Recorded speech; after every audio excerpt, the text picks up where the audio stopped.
நான் உங்ககிட்ட ஒருவேளை பல்லவனோட அம்மாக்கு கல்யாணம் ஆயிருக்குமோன்னு சொன்னல. அன்னைக்கு கூட ஒரு ஆள் அவங்க கூட நின்னு பேசிட்டு இருந்தாரு. அவர் ஒருவேளை ஹஸ்பண்டா இருப்பாரோ அப்படின்னு உங்ககிட்ட சந்தேகமா சொன்னல.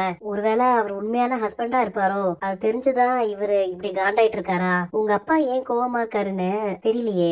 எங்க தேடியும் பணம் கிடைக்க மாட்டேங்குதே. எங்கதான் பணத்தை வச்சிருக்காங்க?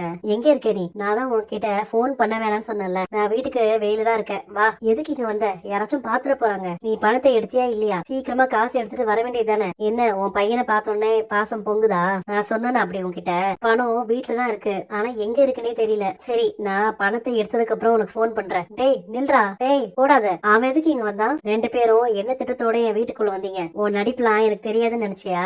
அழுது நீ என்னெல்லாம் சாதிப்பேன்னு எனக்கு தெரியாது. இத்தனை வருஷம் கழிச்சு எதுக்காக இங்க வந்த? மத்தவங்க கிட்ட நடிக்கிற மாதிரி என் கிட்ட நடிக்காத. உங்க ரெண்டு பேரையும் பார்த்தாலே தெரியுது என் பசங்க கிட்ட இருந்து ஏதோ ஆட்டையை போடுறதுக்கு தான் வந்திருக்கீங்கன்னு. நல்லா இருக்க குடும்பத்தை கெடுக்குவா நினைக்கிற? எங்க அம்மாவை விடு. அம்மா உனக்கு ஒண்ணும் இல்லல. இவருக்கு என்ன சுத்தமா பிடிக்கவே இல்ல. அதனாலதான் நான் அந்த வீட்டை விட்டே போனேன். இவ்வளவு நாள்ல இவரு திருந்திருப்பாருன்னு நினைச்சேன் பல்லவா. எங்க அம்மா இங்கதான் இருப்பாங்க. உங்களால இங்க இருக்க முடிஞ்சா இருங்க, இல்லனா கிளம்பி போயிட்டே இருங்க. பேசாம நீ அம்மா கூட வந்துடுறியா? நான் உன்னை நல்லா பாத்துப்பேன். என் கூட வந்துரு பல்லவா. அவனெல்லாம் கூட்டு போக வேண்டாம், அவன் இங்கே இருக்கட்டும். எல்லா பணத்தையும் ஒன்னா சேர்த்து வச்சிடுறேன். நீ முதலாளி கிட்ட பேசிட்டு எப்ப வேணும்னு சொல்லு. என்ன இங்க செட்டில் ஆயிடலான்னு பிளான் பண்ணிட்டியா? பணம் எடுக்காம நான் இங்க இருந்து வெறும் கையோட வந்தா நீ என்ன அப்படியே கூட்டிட்டு போயிடுவியா?